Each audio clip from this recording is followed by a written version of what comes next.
The Iranian regime has proven that during a shutdown, they can kill. It is crucial for Iranians to be able to portray the real picture of the situation on the ground. This man is part of a clandestine network of Iranians from the diaspora, smuggling Starlink terminals into Iran. We smuggle them through the borders. It's a very complex operation.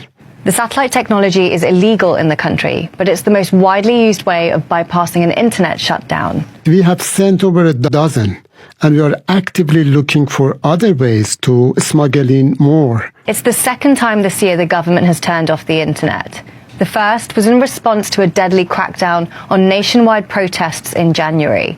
The current one, which has left the country offline for more than 2 months, was triggered by the war with the US and Israel. Officials say it's for security reasons, but human rights groups say it's to conceal what's happening inside. We want to make sure that whatever gets out of the country is not being manipulated by the Iranian regime's narrative. Iran is facing one of the longest nationwide internet shutdowns in history, and the government says there is no timeline to restore the internet.